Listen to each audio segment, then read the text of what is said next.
பாலைவனத்தில் ஒரு அதிசயம். அங்கு ஒரு அழகான ரோஜா சிறிய மொட்டுடன் யாரும் காணாத அளவிற்கு அழகாக இதழ்கள் விரிந்து காணப்பட்டது. அதன் பின் இரு கள்ளிச்செடிகள் வளர்ந்து வந்தது. டெட் மற்றும் மோஸ். டெட் குள்ளமாகவும் மோஸ் உயரமாகவும் காணப்பட்டது. அந்த அழகான ரோஜாவின் நடுவில் வைத்துக்கொண்டு இரண்டும் சந்தோஷமாக இருந்தது. மூஸ் அந்த ரோஜாவிற்கு மாயா என பெயர் வைக்கலாம் என யோசிக்க, டெட்டும் அற்புதம் என கூறியது. மாயா சாதாரண ரோஜா இல்லை என இரு கள்ளிச்செடிகளும் அறிந்தது. டெட் மற்றும் மோசுடன் பல காலம் பழகியது போல் மாயா சந்தோஷமாக இருந்தாள். மாயா மிகவும் குறும்புத்தனம் உடையவள். சிறு வயதிலிருந்தே குறும்புத்தனத்துடன் இருந்தவள். மோஸை கிள்ளிவிட்டு பழியை தூக்கி டெட்டின் மீது போடுவாள். டெட்டும் மோஸும் பல மணி நேரம் சண்டை போட்டுக்கொண்டே இருப்பார்கள். அவள் அந்த சண்டையை பார்த்து சிரித்து கொண்டே இருப்பாள். டெட் மற்றும் மோஸ் பல மணி நேரம் சண்டை போட்டுக்கொண்டே இருந்தனர். ஆனால் யாரும் அந்த அப்பாவி குட்டி ரோஜாவை பழி சொல்லவே இல்லை. அந்த ரோஜா மிகவும் சந்தோஷமாக அந்த சண்டையை பார்த்து சிரித்து கொண்டே இருப்பாள்.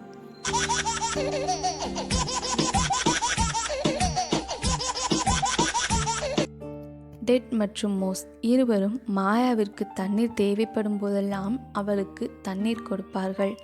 அவளுக்கு தண்ணீர் கொடுக்கவில்லை என்றால் அவள் இறந்து விடுவாளோ என அவளிடம் கூறாமலேயே இருந்தார்கள். அவள் மிகவும் அழகாக வளர்ந்தாள். இந்த பிரபஞ்சத்திலேயே அவள் அழகாக காட்சியளித்தாள். அவளின் இதழ்கள் செக்கச்செவ்வேல் என்று அடுக்கடுக்காக இருந்தன. அவள் டெட்டை விட உயரமாகவும் மோஸை விட குள்ளமாகவும் இருந்தாள்.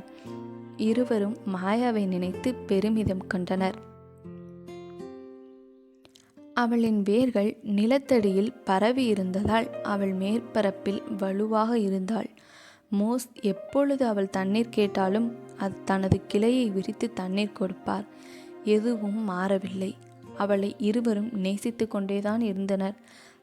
ஒட்டகத்தின் மீது ஒரு பயணி வந்து கொண்டிருந்தார். என்ன ரோஜா, என்ன ஒரு அற்புதம்! இப்படி ஒரு ரோஜாவை நான் பார்த்ததில்லை என கூறி அதன் அருகில் சென்று அதை ஆராய்ந்தார்.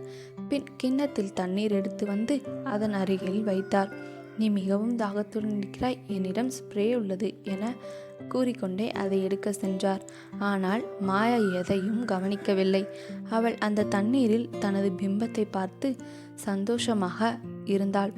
அவள் அந்த தண்ணீரை பார்த்து கொண்டு, நான் உண்மையில் மிகவும் அழகானவள், நீளமாக நேராக அழகாக அடர்ந்து அடுக்கடுக்காக செக்க சிவந்த இதழ்களை கொண்டு அற்புதமாக இருக்கிறேன் என கூறியது. அந்த பயனாளி ஸ்ப்ரேயை வைத்து அவள் மீது தண்ணீரை தெளிக்க மாயா தன் பிம்பத்தை பார்த்து நான் எவ்வளவு அழகு என வியந்தாள். அந்த மனிதன், ஆம், நீ மிகவும் அழகு என கூற அவள் நன்றி என கூறினாள். நீ மிகவும் அழகாக இருக்கிறாய், நீ இங்கே இருக்க வேண்டியவள் அல்ல, நான் உன்னை சிட்டிக்கு அழைத்து செல்கிறேன், உனக்கு அது பிடிக்குமா என கேட்க மாயா எனக்கு சிட்டி மிகவும் பிடிக்கும் என கூறுகிறாள். அந்த பயனாளி உன் தண்டில் என்ன காயம் என கேட்கிறார். அப்பொழுது அவள் நினைத்து பார்க்கிறாள். மோஸிடம் தண்ணீர் வாங்கி குடிக்க அவர் குறிந்தபோது தனக்கு காயம் ஏற்பட்டிருக்கும் என நினைக்கிறாள்.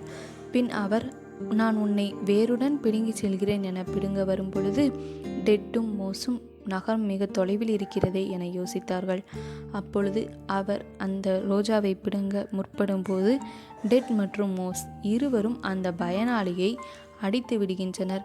அதனால் அவருக்கு காயம் ஏற்பட அவர் மிகவும் கோபமடைகிறார்.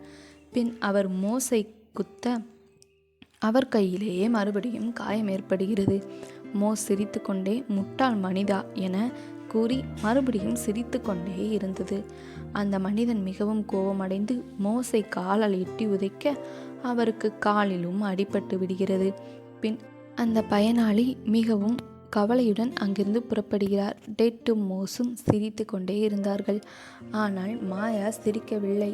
உங்கள் இரண்டு பேருக்கும் என்ன தைரியம், ஏன் இவ்வளவு பொறாமை என கேட்கிறது. டெட், மாயா, நீ அவரை புரிந்து கொள்ளவில்லை, அவர் உடைய சொந்த நலனுக்காக மட்டுமே உன்னை பயன்படுத்துகிறார் என கூறியது. ஆனால் மாயா எது சரி என்று நிர்ணயிக்க நீங்கள் யார் என கேட்டது.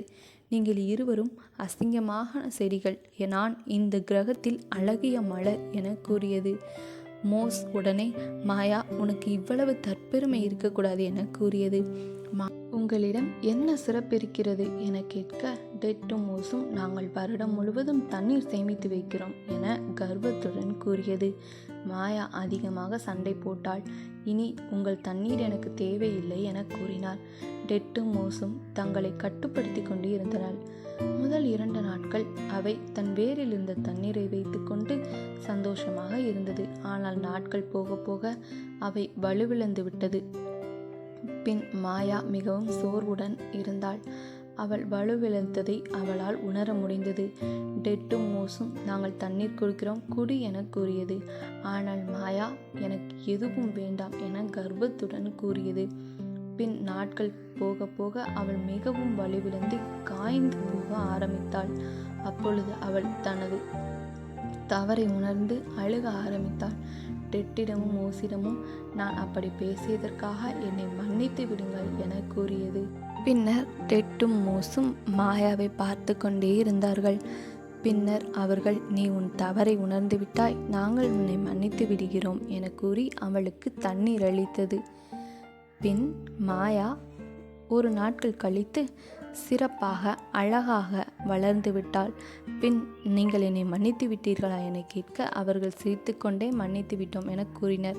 இந்த கதையிலிருந்து என்ன தெரிகிறது? கர்வம் ஒரு விலை உயர்ந்த உணர்வு. எனவே கர்வமில்லாமல் வாழ்வோம். நன்றி.